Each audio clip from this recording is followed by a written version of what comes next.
Ars Yeah. Technica. Yep, Yep. got it. This is the Ars Technica. It's called NASA. Sure seems to be asking an awful lot of private space stations, and they just put out a draft RFP and provides a little bit of clarity what it expects from U.S. companies attempting to build privately operated space stations in low Earth orbit. Time is still running short to build, test, and fly a vehicle as complex as a space station, and they both want to avoid a gap in having a human presence in orbit. But they're putting a lot into this, especially in the RFP. They say the RFP almost reads like a cost plus contract. And you know what those look like? They have 4,800 different things they expect to get, for that one price. And so they're clear. They have some clarity now over what's being required, but there's going to have some more confusion of how are we going to do this. That confusion is real. Like, that makes sense. NASA knows how to do things basically one way.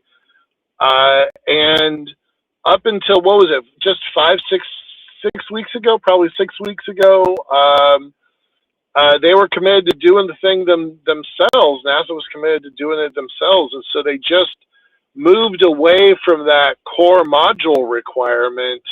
But that doesn't mean you've changed the entire ethos of a 20,000 person organization, right? Yeah. So they're used to doing it the way that they do it, but now they're like, well, here's the encyclopedia of asks and requirements that we have.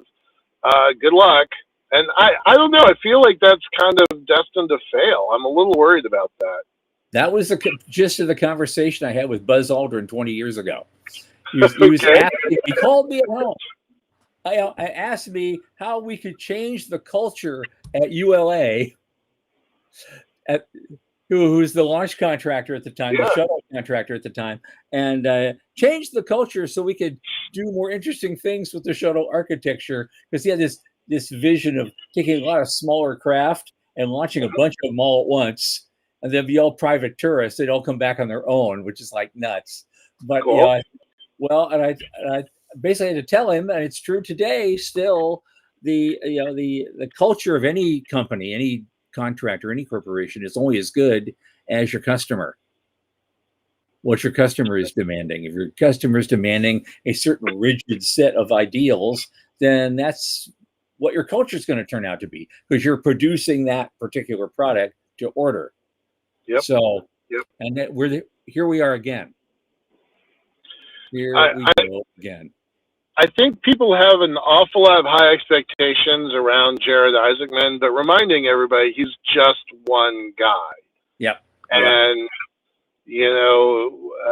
what was your comment the other day you said about you can turn a battleship or a super tanker, but it takes time. Yes, it takes time and focus and patience to do a U-turn with a full super tanker. You can do it. Yep. But it takes a lot. It takes a lot. Fingers crossed. Yeah.